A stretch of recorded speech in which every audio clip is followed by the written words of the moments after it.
de budget annuel hitande kala ina wade nyalawma altina lundi nogase jeeɗiɗi lewru décembre hitande ujunnaji ɗiɗi e nogase goho à 10h waftuji sappo ɓay hojomaji à l'hôtel de ville de la commune de Gabou. Ordre du jour vote et adoption PTI 2022 2023 et 2024, PAI 2022 et PARCA 2022. Examen et vote du budget de la gestion 2022 à Gabou. Jonde nde joɗama Wuli Diaw kono noon famemo dañama woni consensus. Assalamu alaikum bandiraɓe.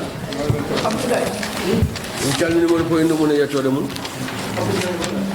Kono ko gonɗon wadde tan hannde ko vote de budget e presque ene mbawi wiide décembre fof hen année budgétaire gasata pour renmo 2022 ko enen gotta ɗum inchallah so Allah jaaɓi ne wawi wonde tagaɗen walla en tagataki kono kam en foti wadde dal pour 2022 ko arrêté ko wawi wonde ko Samba walla Fata walla Mamadou arrêté janggoɗo en kono enen mbaɗen jotto tan ñagoɗen Allah tan taweɗen e dow jaam taweɗen jaam hitande kesoji naten e jaam aussi eyyi ko gowɗo mbaɗɗade wadde baɗo e ƴewan ceerno e Sale yo conseil ɗi gandi enen jogui ɗo ceerno o yetta ko Sow o yetta ko moɗonen duwaw naten bisimilla tan jaltinaɗum jarama ala jayi ceerno neɗɗo janen caggal maɗo ok oɗonen duwaw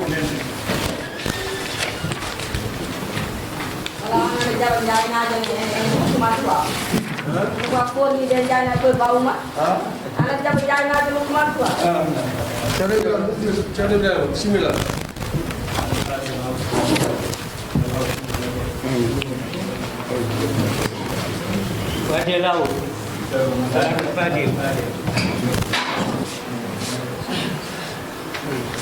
en jetti Allah allahumma amin.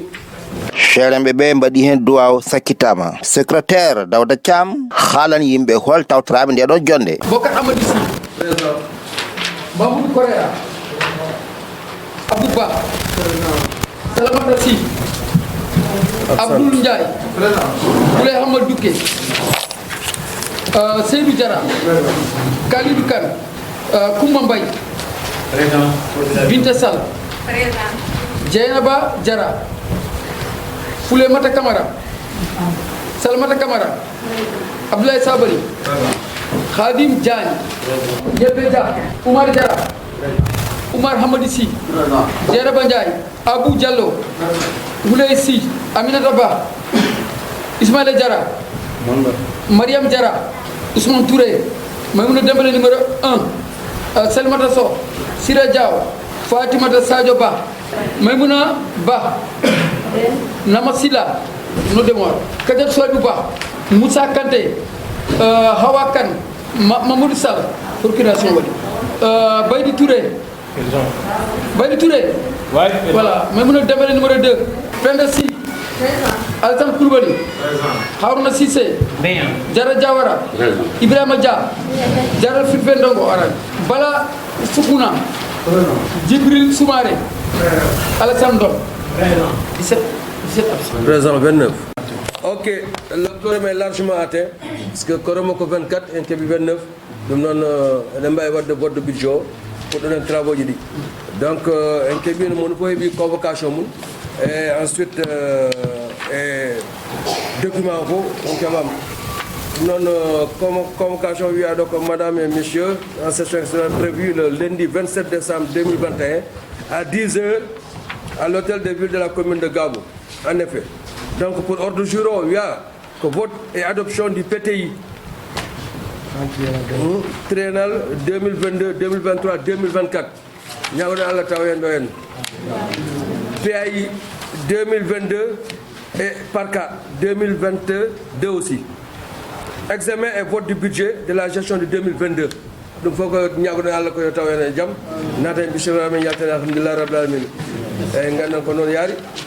techniquement nous ne pas de Dawda Thiam naate document mon fof anda ko woni hen sudum jokken golle.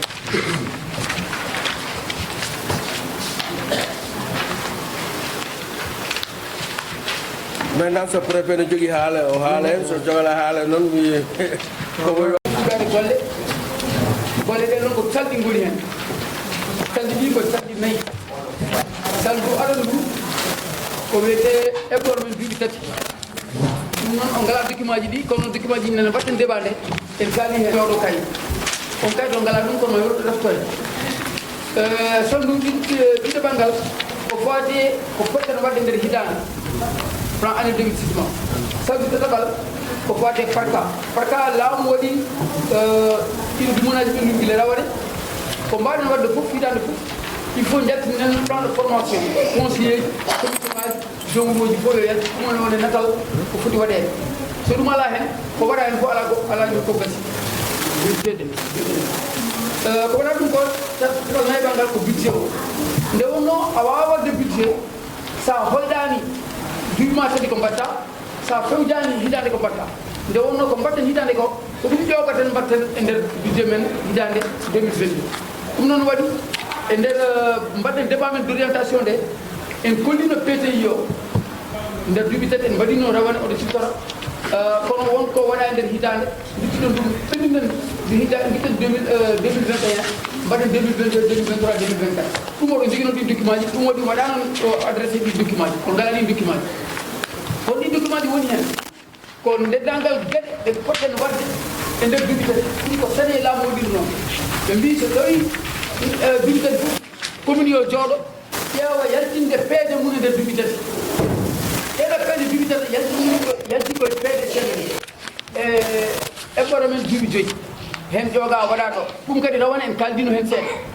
en gartanen seeɗa hande wonanen hande ko wadde adopté ɗum ɗo enen kalno ɗo ñande débat nde ko golle ɗe ngannduɗa ko fati e santé ko fati e jangde ko fati e ndiyam ko fati e senare ko fati e ndema ko fati e gaynaka ko fati e jeeygu ko fati e ladde ko fati e yaaha ngara o ko fati e sukaɓe ko fati e juɗiɗoji ɗum waɗi mbaɗɗen ɗe duuɓi tati nder duuɓi tati ɗe fof jande fof ɗum ko watta hen ɗum noon woni oɗo document plan triennal d'investissement gollal hande ngal ko gonɗi ɗum nde wonno en kaalino ɗo ñande e prési ko waɗa ɗum ko o effort duuɓi tati sa waɗɗuma gayni il faut jettina hen ɗum waɗe nder hitande on wiyete plan annuel d'investissement oɗo plan annuel d'investissement ni golle kono e mbawa wadde fof kadi e nder hitande wonko mbatten e nder budget men wonko ittaɗo kadi waɗa e nder budget o kadi nani ɗiɗo document ji ɗiɗi mbatten adopté ɓennen natade budget ji somi jii e nder budget he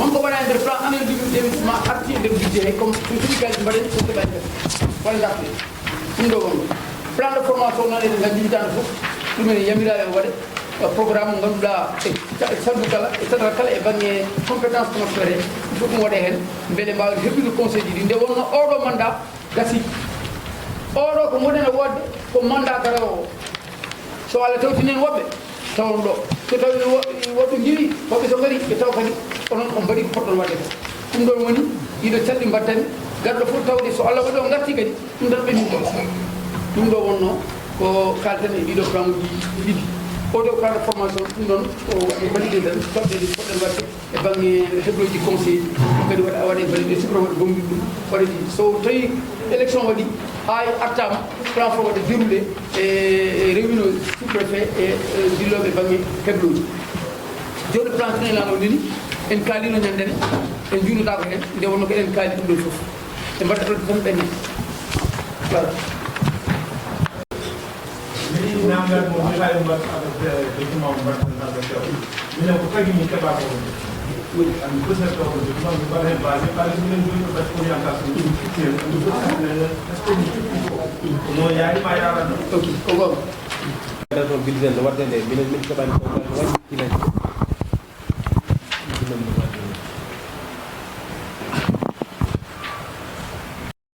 walla débat d' orientation budgétaire no watte no yimɓe aɗa anndo mais mi yamiro yo waɗe effectivement mi sikku ko tabaski sar wonno ɗo ɗo jimandi sous préfet tawanno mon débat d' orientation budgétaire. Une précision. C'est vrai que votre question est importante et pertinente parce que moi-même, il avait oublié de me donner la convocation. Je n'étais pas informé. C'est quand elle a informé Tabaski m'a saisi par rapport à ça, elle ne devait même pas venir. Elle ne voulait même pas venir. Non, elle dit c'est un débat d'orientation budgétaire. C'est pas méchant. Mais peut-être la faute est comme à l'ASCOM qui a oublié de donner les commandes. Moi-même, je n'étais pas informé. Honnêtement, c'est à la veille que j'ai été informé de la réunion. À ce point, non. J'allais même mieux poser, mais vous êtes un débat d'orientation budgétaire. En général, les débats d'orientation budgétaire, je pense que c'est pas, il n'y a pas... Je n'ai pas reçu l'autre jour, je n'ai pas reçu mon convocation moi-même. C'est un lapsus. Ouais, c'est pas une erreur de ma part, monsieur, je suis désolé. Ah, ok. Les convocations, quand Ousmane Diarra a souligné la question des... Pour moi, j'ai dit... Non, je vais revenir sur lui. Voilà. Par rapport à Ousmane Diarra, ce jour-là, on a appelé le gars qui a amené la convocation. Amé-Levé, qu'est-ce qu'il a dit? Très bien. Par rapport à celui-là, à Sida, c'est Hamadi aussi qui a pris une moto, il a fait le tour jusqu'à Kaja. Hamadi aussi, s'il est là, il faut l'appeler, il va confirmer à qui il a remis. Moi, ce n'est pas à moi de donner la convocation. Moi, je ne fais qu'écrire. Maintenant, il y a des gens qui sont là pour faire ce travail-là. Par rapport au sous-préfet, quand nous avons arrêté la date de la réunion, le maire, lui, c'était chargé de vous le dire. Ce n'est pas moi de vous le dire, c'est le maire qui vous informe. Maintenant, il ne vous l'a pas dit. Ensuite, il m'a dit de demander à Tabaski s'il peut être présent. C'est par rapport à ça que j'ai appelé Tabaski. J'ai dit, est-ce qu'il a eu des échos par rapport à la réunion? Le maire m'a dit de vous informer. Ok. Ensuite, il vous a appelé. Vous-même, vous n'êtes pas encore. J'ai dit, c'est le maire qui devait vous dire. Moi, je ne suis pas le maire, c'est le maire qui... D'accord, mais il faut qu'on soit... Ensuite, je n'ai rien contre ça, mais il faut qu'on soit cohérent. Il est rare que le maire m'informe pour c'est vous qui m'informez. La réunion d'aujourd'hui, c'est vous qui m'informez. Moi, je n'ai pas cette habitude. Je ne fais pas de formalité par rapport à ça. On travaille, on est en étroite collaboration, on travaille dans une que si vous avez l'information, c'est vous qui évitez les convocations. Appelez-moi comme vous le faisiez pour me dire qu'il y a rien. Parce que le maire, il était même envoyé. J'étais informé de le téléphone, on s'est parlé, mais on ne s'est pas parlé de la réunion. Donc quand vous informiez Tabaski, c'était devant moi. C'est Tabaski qui m'a informé pour me dire, mais il y a une réunion à Bagdad, je ne suis pas informé. Comment vous pouvez avoir une réunion que je suis informé? Vous, même si le maire oublie, vous m'informez. Et il faut le préciser, la réunion d'orientation est extrêmement importante. Parce que c'est une réunion qui prépare l'élaboration du budget. Donc, les conseils sont tenus de le savoir. Maintenant, je vais faire une proposition. À Balou, quand le problème s'est posé, on s'est dit on va former un groupe WhatsApp où tous les conseils s'intègrent. Vous balancez la convocation à l'intérieur, ça fait l'affaire. Partout, il y a les gens qui ont le WhatsApp. Même nous, quand on a des suggestions à faire, on le balance dans le groupe WhatsApp de Balou et tout le monde est informé. Au même moment, quand le conseil municipal, le bureau municipal décide de la réunion, il donne la convocation dans le groupe, tout le monde lit ça et puis il y a aucun problème. Je pense que c'est une bonne proposition et vous pouvez s'en charger, chacun avec les numéros, vous permettez la plateforme. Ça évitera aux maires avec ces désagréments-là, vous ne les aurez plus. Ok, il n'y a pas de problème. C'est très important d'interpeller les gens par rapport à beaucoup de situations. Et peut-être qu'à l'avenir aussi, on tiendra compte de ça aussi, Inch'Allah. Mais pas de problème, quoi. Il y a M. Soumaré qui veut en parler aussi. M. Soumaré. Il a répondu la question. Mais il faut qu'on aille. Il vraiment sur la peine pour là où on va manifester. Ça a été gratuit devant tout le monde. Et quand on débat de la après on y a tout le monde. Enfin, ça veut dire que pour convocation, vous pouvez essayer on a donc vous avez une convocation bonne.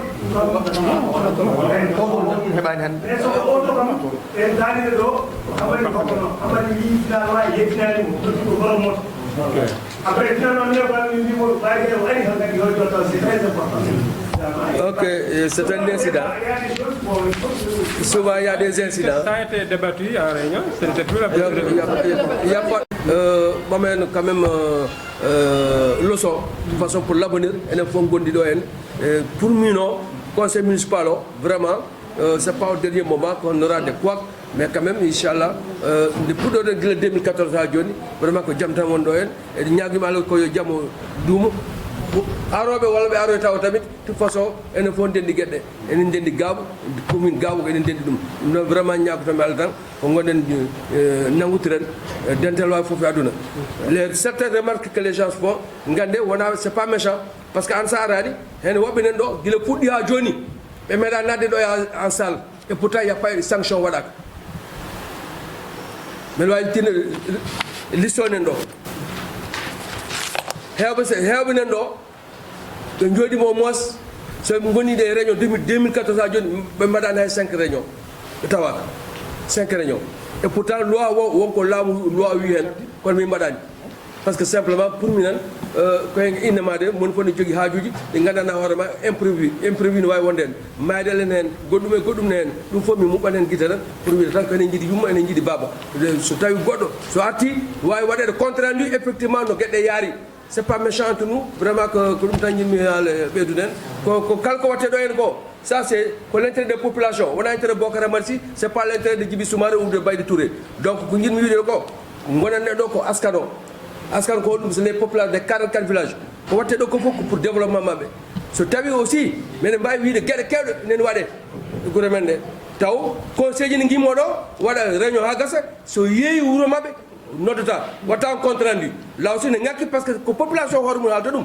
wona min yettima e am kono paamen ko watte ɗo hen ko so jaltiɗo hen so jettima guure mon to yo jaan on put droit loi wi joni ha to joom wuuro jooɗon noddon population kalnoɓe effectivement ko ni e ni e ni y a peu de conseil qui le font nder salle ɗo et pourtant tout ça min mbaɗi ɗum koye nder sac tan min mbaɗi ɗo min jooɗi hen donc y a des choses entre nous vraiment so tawi golle ngari golle ɗen so ɗum ɗo ko watte ɗo ko fof ko prévision ngaji tan wona ko ganduɗa hoorema an hoore maɗa andi so wiyama ko ngal ko prévision ko heɓore oɗon gandi hono koye mon million ngaji kalteɗi fof o ngala ɗum sona ko laamu addani on ko jogui ɗon e ngalluɗo fof ko jeere ticket 100 francs 200 francs ɗum jogui ɗon ko laamu tan addata hen ene walla e darto partenaire kala ko waɗa ɗo ko partenaire uji ɗi ɗum ɗon vraiment garten hakkillaji amen ɗo hen wona c'est pas le dernier moment aujourd'hui ko ganduɗa on sommes à l'orée de 2022 ko gandanɗa hoorema c'est pas la peine de se tirailler sur des documents yo xam ne ça n'a pas sa raison d'être d'accord que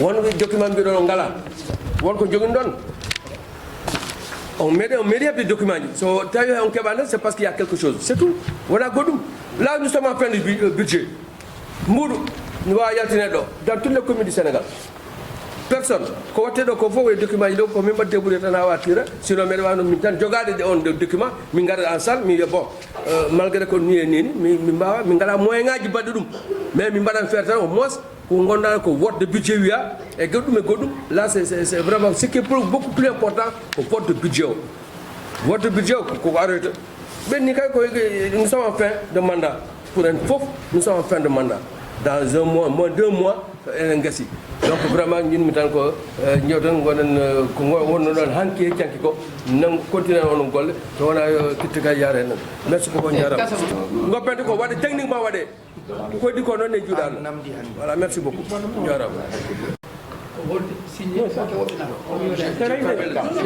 continuons techniquement non c'est bon, ça y est. C'est bon.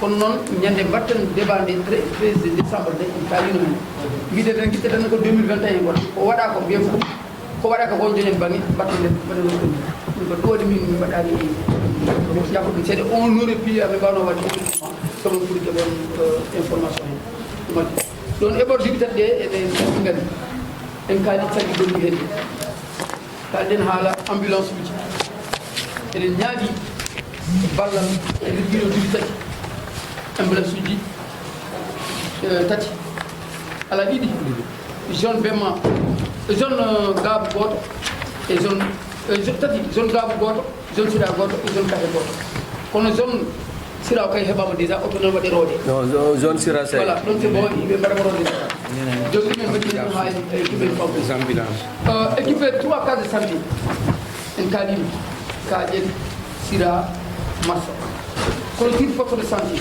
oloto équipé 2 cases de santé Bouré Mandiouk e Diabara en kalino continue des salles de classe Gabou Bourel Mandiouk Gouña Guetté Borde Alamina Alile Maye Samba Ñami Diabal Kahe e Kaji kono en continue yawɗo entreprise jono lawol ngol wiide mbaɗen en classe uji e clôture uji école aji gonɗi e lefol lawol he fof ko watte ko waɗe ko wattake e darta ko e banggue jangde kono turi ɓe kaali tubbude kalino kadi ɗum 3e année Gaabu Gounia Soron Bokar e Jabal nde wonno toon waɗi kaji tuɓɓiti ene kalnoɗo culture des écoles ɓurel mon Jabal Sira Alahinen Bode ɗi fof waɗama Soron Bokar Sira Dundu Sinthiou Madina e Kahe e nder ɗiɗo ko mbaɗade rawane ko e mbaɗi Borde e mbaɗi Alahinna joni ko heddi ko nan ɗo ko waɗaka ko en kalino équipé des tables bancs dans toutes les écoles nde wono yetti orientation en ngakkino feeñi en kalino bloc administratif et addiction d'eau Bemma kono ñande mbatten battuɓe hollanomo haali lycée de tiiɗi mbaɗen contournement ko woni maire waɗa plaidoyer tan ko sous-préfet mbaɗen collège o avec provisoire pour année prochaine parce que deux classes de seconde mbaɗen contournement on waɗa tabaskar haali on avait parlé de ça vraiment pour éviter pour keɓen lycée de lycée d'avoir le lycée mbaɗen contourner on va continuer ça par on va faire des classes de seconde. Des classes de seconde provisoires. Voilà, comme on dit ici. Mais appliquer pour la première année les classes de seconde. On demande la création de classes de seconde. Nous allons fonctionner. On a quantité de l'amour. Comme ça, on a tout à fait ça pour transformer en lycée. Voilà, nous c'est comme ça se posait à Kidira quoi. Voilà. Nous allons faire quoi ici? On a dit qu'on va faire maintenant des secondes en première en terminale. Maintenant, ça peut se transformer en lycée. Mais là, en ce moment, ça ne se fait pas au niveau de Bemma. Ah, d'accord, ok. Dans le collège, quoi, dans le collège. Le collège, c'est à Bemma, mais le lycée, c'est ici. Voilà. Ah, d'accord, ok. C'est un contournement, quoi. Un contournement, d'accord. Création de lycée, pas au lycée, mais création de lycée. Voilà, et quand nous avons plus de pour mettre pas de mouilla, nous voilà, aɗon jogui ten keɓata ɗum nde wonde ngala deuxième collège kono en mbawi wadde lawol celoɗo mbaɗmi collège deux classe seconde e jagguiɗe collège he beele au moins ɗuro ɗon so ɓoyi tan ɓe ganda ko gon lycée ma waɗa hatta noon collège ɓe mo simmitini e banggue ndiyam font ça depuis moderne et avec pompe solaire Bourel Amadou Bocar Bourel Mondi Fouɓe Bille Bobare Sinthiou Doro e Borde Fouɓe min kaali en kaali banggue Sénat woni dotation tracteur ɗum gila rawane kalde ben ramassage pour uji ɗi fof e banggue ndema aménagement de vallée woni beeri gafteteɗi guecce nguron ha joni ɓe gari ɗo joni ɓe kala haala ɗum ɗon Sira Gounia Seno Malik Ali e Dammarde en kaali ha batte gaynade aménagement d'une fourrière en kalino haala unité de transformation de lait to unité tan ɗum kadi leydi ndi toɗɗama wonto watte voilà avec piment quoi construire un air une marque pastorale Samba Niamé wino wonde afte en kalimi mbaɗen pépinière uji 5 zones pépinière par zone zone kala pépinière goto mawɗo e banggue lorgol leɗɗe on kadi en keewi forme agricole o dans le cadre de la muraille verte maire dokkondire mabɓe pour diwal foof waɗe pépinière mum to sukaɓe ne liggo hen enen jooɓe ene mbaɗa law muusiɗi ɗuɗɗi transport de communication construire une gare routière ça a été le cas à la photo gare routière les gens vont faire ça voilà l'entreprise là voilà jeunesse construire un foyer des jeunes fuɗɗama déjà tagal lumoto voilà ɗumen mbattede e PAI minen sport construire le stade municipal terrain sukaɓe petti ɗumen kali ɗum ɗo wonno e nder duuɓi tati ko miijiɗen eɗen tawja eɗen kalno nan ɗo jodi hannde est ce que ko noon soko noon mbaɗen validé ɗen ko wiyaɗo ko fof ko cagala waɗa kono est ce que ko wiyaɗo ko fof on jaɓi ɗum ɗon ene yaadi est ce que ala ko heddi hen cagalam way bisimilla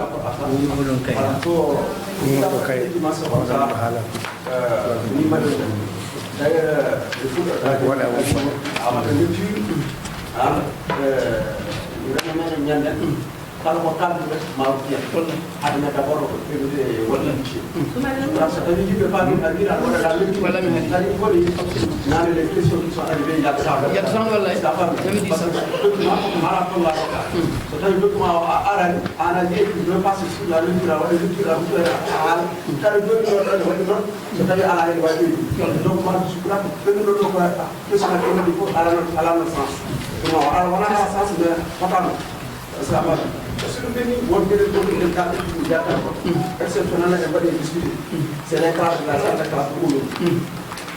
On a mis la salle à Olodu, ils ont 3 salles. Une seule est fonctionnelle. Or, c'est une grande salle qui a 2 classes, mais classe au modèle où on ressemble. Ils ont sorti pour se mettre dans les habitudes. Donc, exceptionnellement, un carré de discuter, il faut pas seulement une classe. Il y a des cas qui donc, on a attaqué, mais après, ça en dernière position. Certainement, c'est pas la majorité. Mais quand même, tu le veux une classe. Absolument. Sinon, tu risques d'éliminer un coup. Hali ɗon ay ɗon min yiɗi wadde e plan trinale pourrite mbiɗon mbiɗa classe o ɗi woni koye fuɗɗimo samdi nane peeri ko min yiɗiri waddemo ɗo nde wonno ko woni ɗo ko foti jogade ko ɗo yiɗiri wadde nde wonno liggey nde hamnide tiɗi voilà on jeena peeri nane peeri. On n'a pas de moyens pour tirer pour tout le monde. Voilà. C'est clair.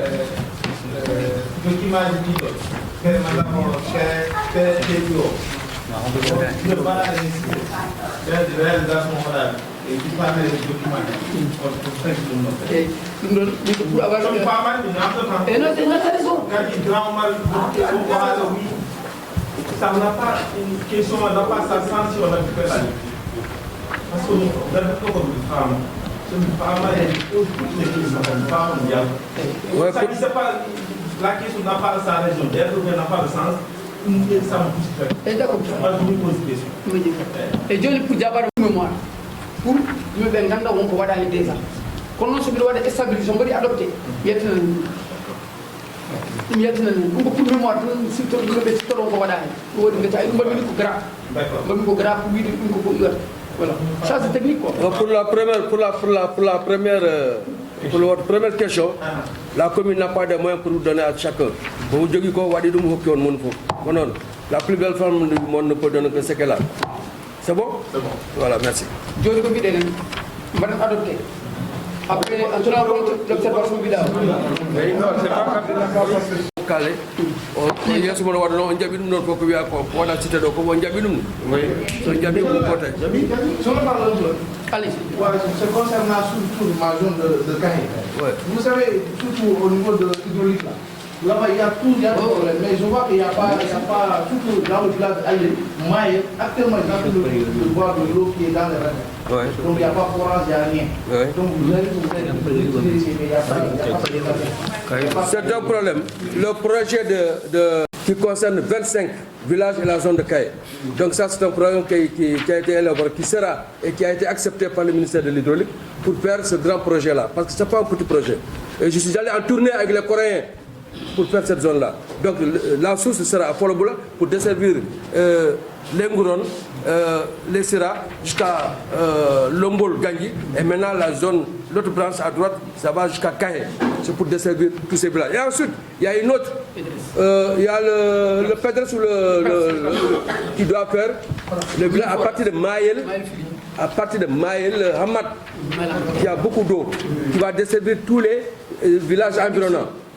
Ensuite, à Gourel Djaloubé, il y a un forage qui peut desservir tous les villages de Ngouron.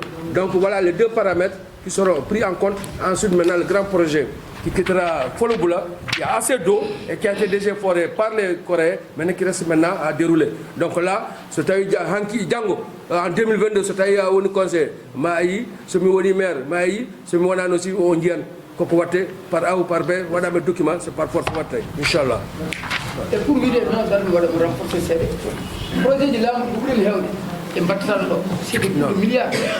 Qu'on est en anda, on gagne battre dans le bourré. Donc là, moi, on imagine le programme de forage battre de Maïla. C'est bon. Vous prenez ça la question de la. Pour donner un exemple, vous, à Kahé, Mijoumani, mais les gens, on a une équipe technique qui était partie sur les lieux à Kahé. Ils ont foré 142 mètres, donc il y a bien donc il faut la quelle parade qu'il faut, c'est à partir de Foloboula, machine yi yaton, tout le monde Kahé et Lombol Gandhi. Là-bas, on a fait 142 mètres, mais donc il y a des diams. Puis il y a l'homme gagne, il m'a dit 152 mètres profondeur de cabane diam. Donc c'est la faute à qui? Et puis ensuite, pas mon diam, c'est pas voilà, Mbaukaji commune. Et Galadou, ça ne fait pas partie des compétences transférées. Mais Mbada Pédiamen, c'est une commune Galako, une Jigoyo. Le projet de Talmbaï va des coûts de milliards là, le projet de Talmbaï. Nous pas mal, Inch'Allah, ce sera un vieux souvenir après. Nani, comme Mamera même Antonien, parce que Bengal me connaît ton Ndiamala. Chez le Toubab, il ne fait pas ça. Voilà, on a battu que ça nous balou, on a mis un cordon, que dîner jamais gondo, on a un cordon. Gouron. C'est ça. Voilà, merci. Adjaram, Kamodio, Adjaram.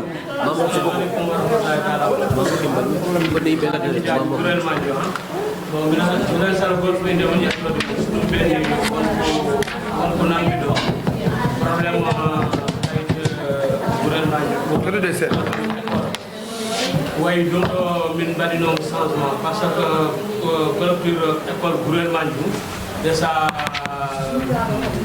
na be biya mo to be de agasi ay on est quand même bien parce que hande problème men de godo dal het sumen het no hande problème men de godo to won mi da hebe hen ballal e maire sede da min do no o gasa batre le ko eba jonnon directeur wino ko yomin chance mo salle de classe parce que salle de classe ko manquera salle classe goto dum kam yo halino dum ko maire futi wadde mais miro ko hande tarbe mo tan problème no hay anki mi jode maso matériel ko e ba mam tout feje no wodi kalis pour sorte bagage ko no wodi problème yobbal maso mo tan men no boro dital ko woni problème jomburo wino ko so ari yomi halana maire grande min jahata taw min jawta hen parce que wawa tar Et dum non mami ok continue mais problème salle de consulte collecture école en cas pour salle de classe directeur bi yomin dostani ok ni nani halaba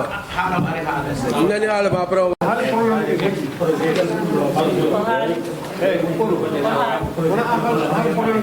écoutez là, écoutez, il ne faut pas avoir de réunion là, écoutez.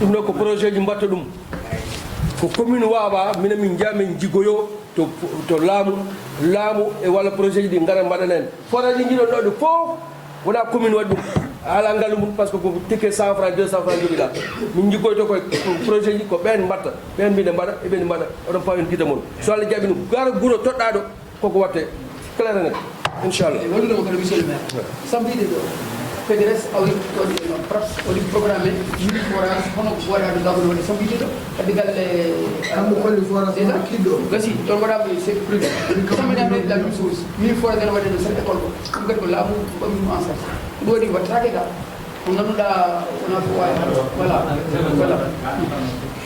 non attendez woto mbaɗa e individualisé aɗa ko wonɗo henne ko haalanoma e débat d' orientation budgétaire ko mawɗon waɗa o fof on kalino e débat d' orientation budgétaire hande wona probléme wiide moni fof ko foti waɗede walla wasa waɗede kono toɗɗama koko toɗɗa ha gasi ɗum noon ko projet tan mbawi waɗu ɗum commune mbimi encore kalden gonga aɗani gonga wiide Allah onon Samba Yide vous avez pourtant mini château waɗama toon holko panni ɗum toon c'est la gestion mon foni ɓenni ne yiya mini château ne dari mais on toppitaki ɗum min hooram mi ɓammi ɗo moto meɗe yaha Bakel taw mi sukaɓe ne piije ko min jippi garmi ndiwmi sukaɓe min yo mbat gallol qu'est ce que vous m'avez demandé ɓe min mbawnaɓe ko ɗum suka won mawɗo mbiɗo kam mi wawna mi yo mbawnaɓe so boni vous allez revenir à la case de départ ko waɗa ɗo en ko million ngaji waɗa ɗo en o miro mo cuusa ɓiɓɓe mon o wawade ɓiɓɓe mon pour mbaɗo sécurité commune gonɗo ga wonɗo o toon sécurité ɗon non min mbawi kokku ɗon comité de gestion waɗama mbaɗe géré so mbaɗani géré wona ko fini fof mbiyen ko laamu kalden gonga aussi c'est ça le problème donc ɗum ɗo c'était pas le moment de dire chacun ne haala ko haala ko kali ɗum e débat d' orientation ɗo ko hande ko vote de budget wiya vote de budget c'est ça joni ɗe tati gueɗe tati min gadde noon on jii convocation ko wiyata jaayen e ɗiɗon ko haala ko fof koko watte ça sont les projets programme ko minen ndewaten ha waɗe ɗum ka c'est clair net C'est aussi on ne peut pas sensibiliser la population par rapport à ça. Voilà qu'on doit capter. Ça aussi il faut le dire. C'est ça le problème. Voilà, merci beaucoup. Par rapport aux impôts, il y a des personnes pour les élèves partent plus de à 50 mètres. Oui. C'est vraiment beau. Oui. Je vais même citer notre école toujours. Parce que si j'étais parti là-bas, les élèves allaient puiser de l'eau presque à 5 mètres dans les puits pour amener ça. Oui. Donc il y a des risques pour les élèves sortent. Mais si on a mis un puits traditionnel dans les écoles, on avait dit ça pour l'orientation du budget. Tu as compris ce qui a été dit là, je vous en prie, vraiment, ce qui a été dit en débat d'orientation budgétaire là, vraiment ça a été dit et on a mis sur des plans de triennales et tout. On a des documents sur lesquels on travaille pour faire ces travaux là. C'est pas le moment parce que nous, ce que vous avez dit, c'est clair. Vous avez débattu, vous en avez parlé. On a mis ça dans les trucs là, c'est tout. Ça, ce sont que les projets qui peuvent le faire. C'est pas toi, la commune de Gabou, qui peut le faire. Parce que là, quand on va les manger, on vient, on nous fait. C'est tout. Toutes les écoles bénéficieront, Inch'Allah, des points d'eau. Vous allez aujourd'hui à Bema, ils ont un point d'eau. C'est un projet. Vous allez à Djabal, il y a un point d'eau. C'est un projet qu'il a fait. Ce n'est pas la commune. La commune va dire, c'est tout. Quand on a même dans les villages, ça y a les élèves. Les femmes, ils montent à 4h du matin, il faut parler de vos épouses. Et puis, 4h du matin, 3h du matin, ils ont ben la sécurité, deux ben la sécurité galère, deux ben la sécurité et sourd. Tu comprends ce que je veux dire? Voilà, merci.